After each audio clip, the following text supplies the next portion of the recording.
Today's scripture is from Samuel, the first book, chapter 3, verses 1 through 10. And it has to do with the Lord speaking to Samuel. Samuel served the Lord by helping Eli the priest, who was by that time almost blind. In those days, the Lord hardly ever spoke directly to people, and he did not appear to them in dreams very often. But one night, Eli was asleep in his room, and Samuel was sleeping on a mat near the sacred chest in the Lord's house. They had not been asleep very long when the Lord called out Samuel's name. "Here I am," Samuel answered, and then he ran to Eli and said, "Here I am, what do you want?" "I didn't call you," Eli answered. "Go back to bed." So Samuel went back. Again the Lord called out Samuel's name. Samuel got up and went to Eli. "Here I am," he said. "What do you want?" Eli told him, "Son, I didn't call you. Go back to sleep." The Lord had not spoken to Samuel before, and Samuel did not recognize the voice. When the Lord called out his name for the third time, Samuel went to Eli again and said, "Here I am. What do you want?" Eli finally realized that it was the Lord who was speaking to Samuel. So he said, "Go back and lie down. If someone speaks to you again, answer, 'I am listening, Lord. What do you want me to do?'" Once again, Samuel went back to lay down. Then the Lord stood beside Samuel and called out as he had done before, "Samuel, Samuel." "I'm listening," Samuel answered. "What do you want me to do?" And you can remain seated for the sermon hymn, "Be Thou My Vision." We're doing verses 1 and 2, page 451.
Listen to God.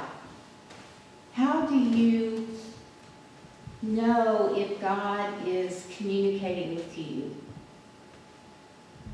Or maybe your question is, if God is talking to me, why don't I hear God?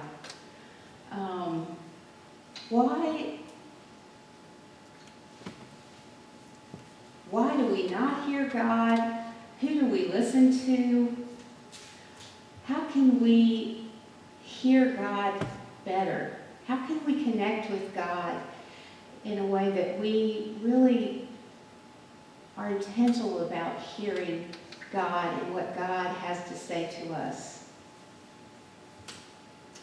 Well, my experience is that God is always speaking to us in every microsecond moment, and at different times and in different ways.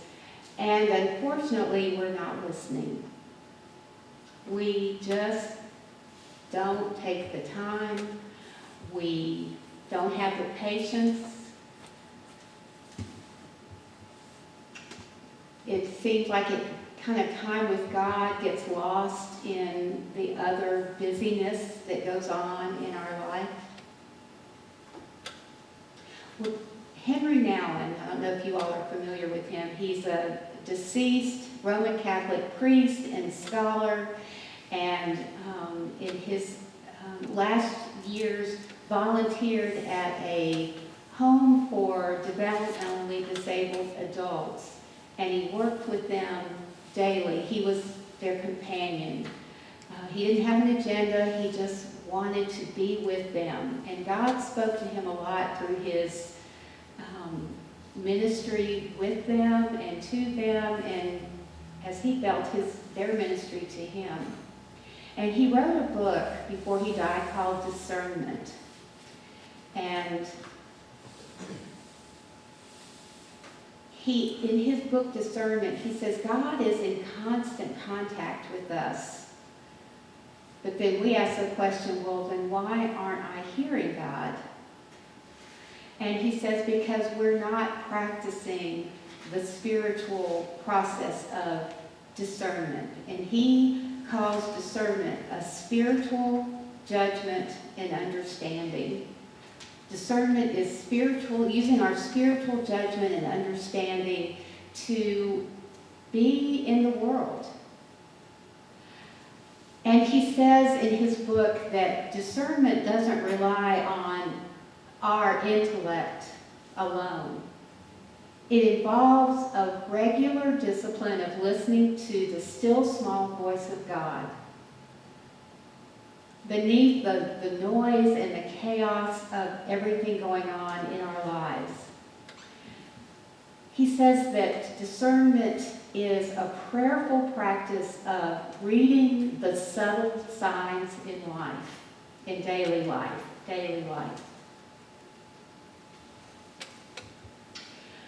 So he puts a lot of emphasis in this process of discernment.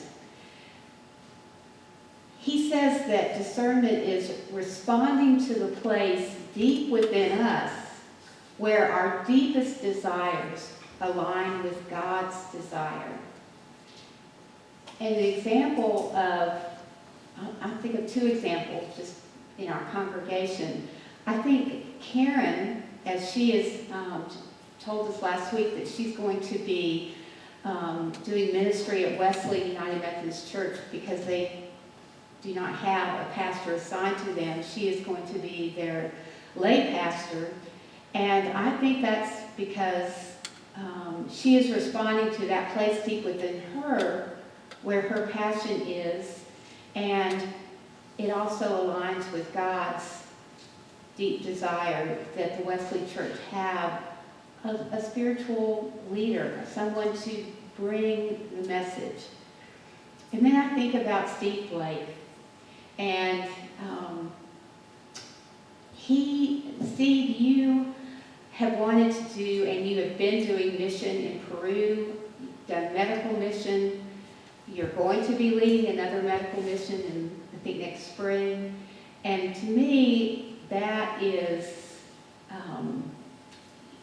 your passion deep within you, connecting and aligning with God's desire. And so those are two examples of discernment and listening to God. And I could sit here the rest of the afternoon and say, I know I've seen it in you and you and you and you. For Kurt, it's working with the bees. That's where Kurt's part of his discernment process happens, and Kathy's too is with working with the bees. So for some of us, it's working in our garden. For Hillary, it's playing music and doing theater, and for Cassidy too, working with children and drama. For all of us, I see discernment going on, and I want to share with you how do we hear God? What are 5 ways we can practice hearing God talking to us and hearing what God is telling us? So get out your notebooks, write this down. Oh, yeah, I thought you were. And if you want this, I'll send it to you in an email also. But Henry Nouwen asked the question, how do we detect God's presence? How do we listen to God? How do we hear God in the ordinary activities and routines of our everyday life. And these are 5 of his suggestions.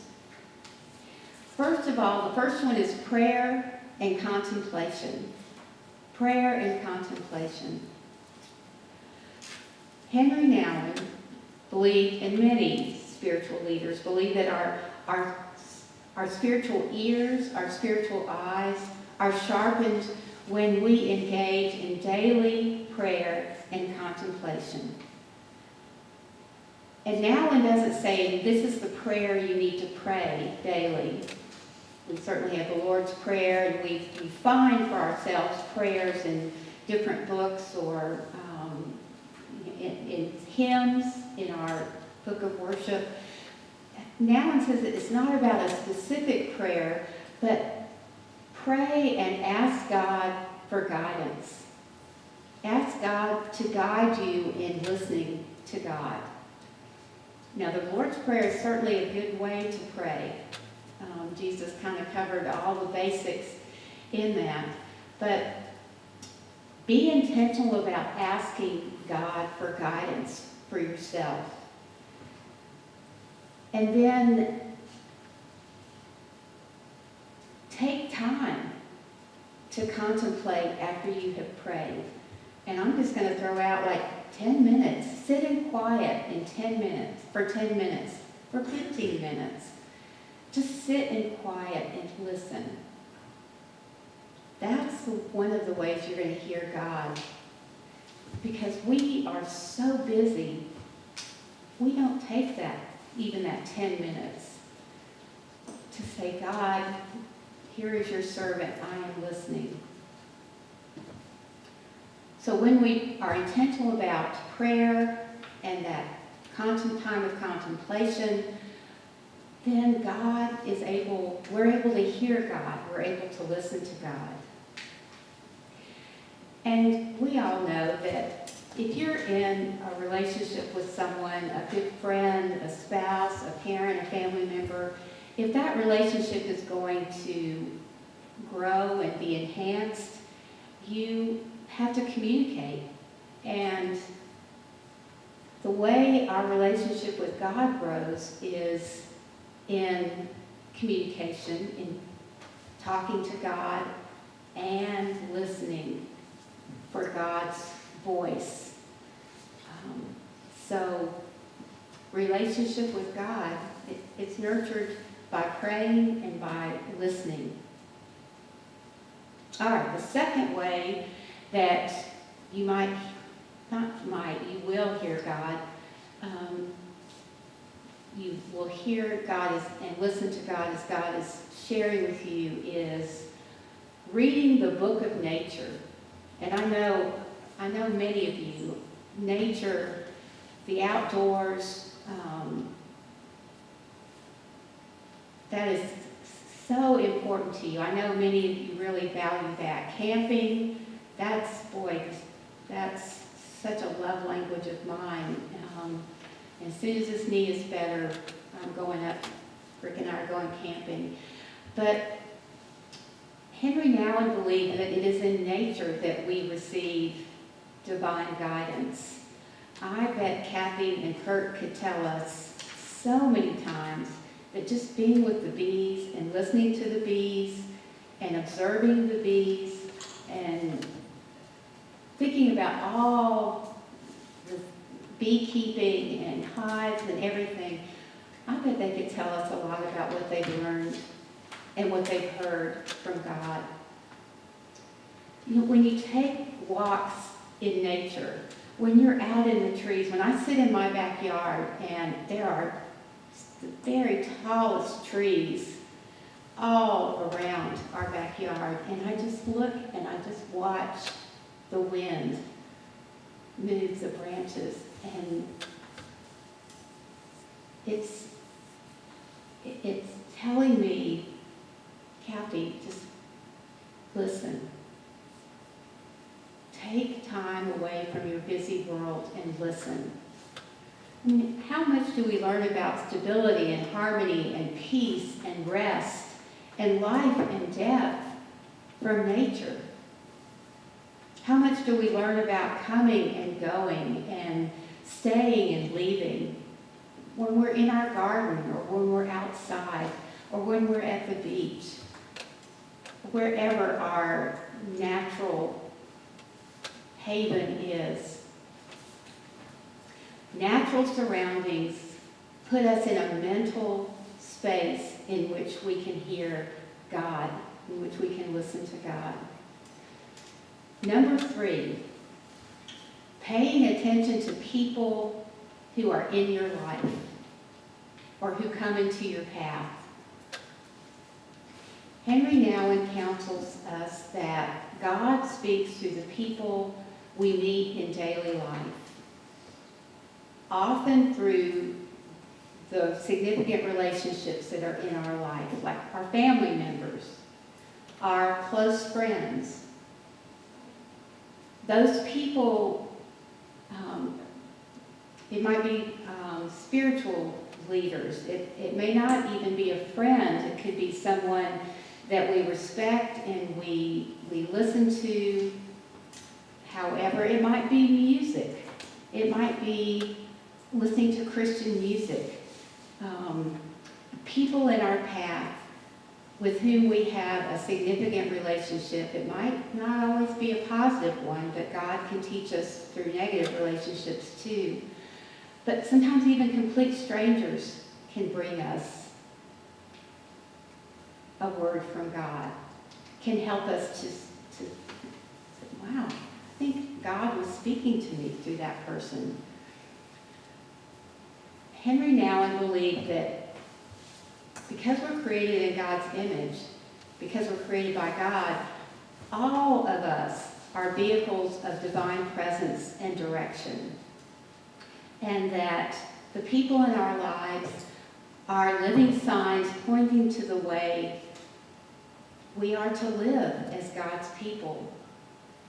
So by paying attention to the people that God puts in your path, you have an opportunity to listen and hear God.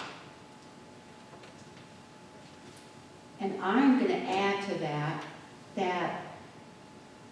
I think it's important for us to have like a prayer partner or to be part of a small group, like a discipleship group or a Bible study or a growth group where we can share with each other.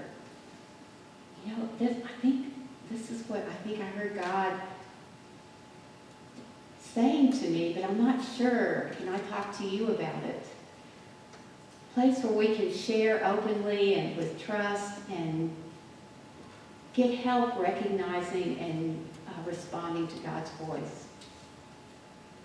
Number 4, and this one I like. I like all of them, but I really like this one. It spoke to me. Analyzing the events of the day. Reflecting on the events of the day. Let's say you're getting ready for bed and you reflect on the activities and the encounters and the events that happened to you that day, that if you're intentional, might be signposts or indicators of ways that you need to change your heart or your thinking. Those everyday, ordinary signs and activities can be ways that God is talking with you. Now instead, this is a good way to think about those everyday events. He says, whatever happens, good things or bad, pleasant or problematic, ask yourself, what might God be doing here? What is God doing in this? You've had a horrible day. It couldn't have gotten any worse. Traffic. You forgot to go to the grocery store. You had a disagreement with a loved one, whatever. What does God have for you to learn in those problematic times as well as the good times? And then, as you're reflecting on the day, I think it's helpful. I keep a journal, and I just jot down as I'm thinking and reflecting on those everyday, ordinary things and what God might be doing. If I have like a thought or an image or a word or a song, maybe a hymn comes to mind, a scripture, even a question, I jot that down. I think God uses that to help us listen. And finally, number 5, not finally, but for now, look at what you are drawn to read. What are you drawn to read? God can offer us guidance through what we're reading, and it doesn't have to be the Bible or, spiritual books, but any reading. Spiritual reading is helpful when we're reading about, how to pray or how to do this, or but any good books and good human written literature can be a way that God speaks to us. One of my favorite authors is Madeleine L'engle, and she wrote a lot of youth and children's books. The Newbery Award, which is the highest award for an author to receive for writing a book for young people, is the Newbery Award, and she won for her book A Wrinkle in Time back, I think it was in the 60s or 70s. That was made into a movie. I've been thinking about us watching that together and discussing it. That book taught me more about God and God working in the world in powerful ways. You just never know what something you read how it might speak to you, how God might be speaking to you through that. So, I thought another thing, like the poetry of, good poetry. I love Mary Oliver. I don't know if many of you have read her, but she speaks to me in her poetry. God speaks to me through her poetry. So, to kind of pull it all together, when we use discernment to listen to God, I think, this is my experience. My experience is that my life is less chaotic and less filled with drama. I notice that I feel more grounded and less anxious and fearful. I notice when I am intentionally listening for God and practicing discernment that I feel more comfortable with solitude and with quiet and with mystery and uncertainty. That I don't have to have everything figured out in the world in order to be okay. That it's okay to not have everything figured out. And in all of that, I discover an inner peace that is just so helpful, such a relief, and that is of God. So, there's 5 ideas for you to think about from Henry Nouwen about spiritual discernment and discerning God. And if you want me to send you any of this stuff, just send me an email. I'll be glad to do it. Amen.